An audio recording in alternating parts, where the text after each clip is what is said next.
Hello বন্ধুরা, চলে এসেছি আপনাদের ছাদের বাগানে।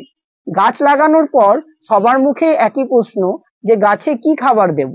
কেউ বলে এটা দিন, কেউ বলে ওটা দিন।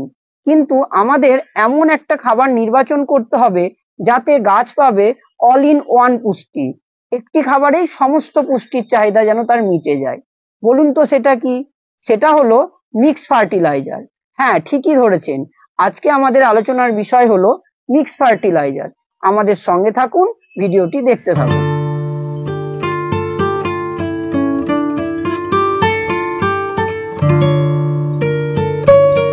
এই মিক্স ফার্টিলাইজার আমরা খুব সহজেই সারের দোকানে পেয়ে যাব, কিন্তু সেই মিক্স ফার্টিলাইজারে প্রচুর পরিমাণে ভেজাল মেশানো থাকে। তাই আমরা অতি সহজেই বাড়িতেই বানিয়ে ফেলতে পারবো মিক্স ফার্টিলাইজার। চলুন দেখি এই মিক্স ফার্টিলাইজার বানানোর জন্য আমরা কি কি উপাদান নেব এবং তাতে কি কি পুষ্টিমৌল থাকে। আমাদের প্রথম খাদ্য হিসেবে নিতে হবে ভার্মি কম্পোস্ট বা কিচেন কম্পোস্ট বা গোবর সার। এর মধ্যে থাকে নাইট্রোজেন 2%, ফসফরাস 1.5% ও পটাশিয়াম 1%। আমাদের দ্বিতীয় খাদ্য হিসেবে নিতে হবে বোন মিল বা হাড়ের গুঁড়ো। এর মধ্যে থাকে নাইট্রোজেন 3%, ফসফরাস 20% ও ক্যালসিয়াম 12%। তৃতীয় খাদ্য হিসেবে আমাদের নিতে হবে হর্ন মিল বা শিংকুচি। এর মধ্যে থাকে নাইট্রোজেন 13% ও ফসফরাস 3%। চতুর্থ খাদ্য হিসেবে আমাদের নিতে হবে মাস্টার্ড খোল বা সর্ষের খোল।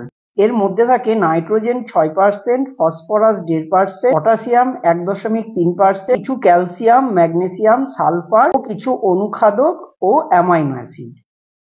পঞ্চম খাদ্য হিসেবে আমাদের নিতে হবে এমওপি বা এসওপি। এর মধ্যে থাকে পটাশিয়াম 50 থেকে 60%।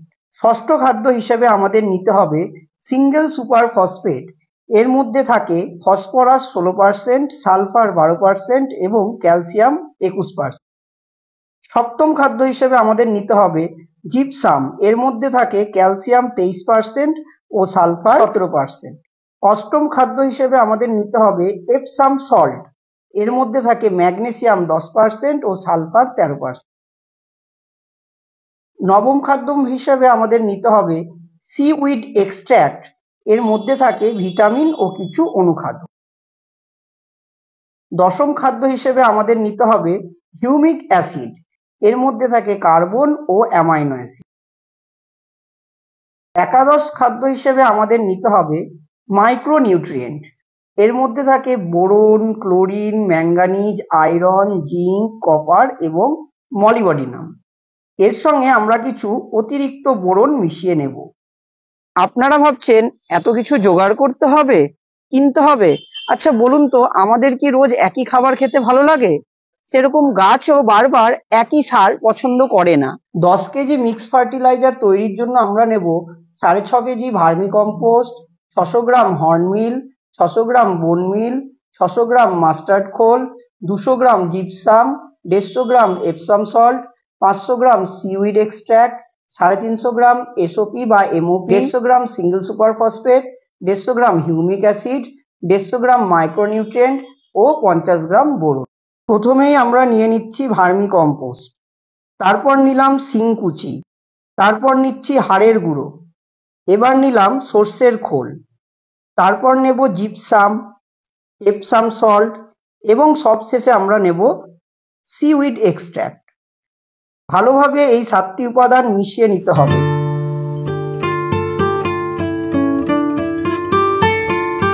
একটু করে জলে ছিটে দিন, আবার ভালোভাবে মিশিয়ে নিন। এইভাবে এই 7টি উপাদান মিশিয়ে বস্তাবন্দি করে 20 থেকে 25 দিন ফেলে রেখে দিন। এই 7টি উপাদান মিশিয়ে 10 কেজি মিক্সচার আমি 25 দিন আগেই তৈরি করে রেখে। এই দেখুন 25 দিন আগে তৈরি করা সেই 10 কেজি মিক্সচার। দেখুন মিক্সচারটি ডিকম্পোজড হতে শুরু করেছে এবং কত ফাঙ্গাস এর মধ্যে জন্মেছে। এবার ভালো করে উল্টে পাল্টে মিশিয়ে নেব। বন্ধুরা, আমাদের ভিডিওটি যদি আপনাদের ইনফরমেটিভ লাগে এবং ভালো লাগে তাহলে একটি লাইক করে দিন। আর আপনি যদি চ্যানেলটিকে সাবস্ক্রাইব না করে থাকেন তাহলে প্লিজ চ্যানেলটিকে সাবস্ক্রাইব করে দিন। এবার এর মধ্যে মিশিয়ে নিচ্ছি সালফেট অফ পটাশ। এরপরে আমরা দিচ্ছি হিউমিক অ্যাসিড, তারপরে দিচ্ছি সিঙ্গেল সুপার ফসফেট, তারপর নিয়ে নেব মোবোমিন এবং সবশেষে কিছুটা অতিরিক্ত বোরন মিশিয়ে নিচ্ছি। এবার সবগুলিকে ভালোভাবে মিশিয়ে নিন। একটু করে জলের ছিটে দিন, আবার ভালোভাবে মিশিয়ে নিন। দেখবেন কোনো উপাদান যেন আলাদা আলাদা না থাকে। এর ঠিক 7 দিন পর আপনারা এই মিক্স ফার্টিলাইজারের সঙ্গে মিশিয়ে দেবেন ট্রাইকোডার্মা ভিরিডি। এটি মিক্স ফার্টিলাইজারের একটি ছত্রাকের কলোনি গঠন করবে এবং এর ফলে অন্য কোনো অপকারী ছত্রাক মাটিতে জন্মাতেই দেবে না। এইভাবে মিশিয়ে 15 দিন সারটিকে বস্তাবন্দি করে ফেলে রাখুন। 15 দিন পর আপনার মিক্স ফার্টিলাইজারটি গাছে দেওয়ার জন্য একদম তৈরি।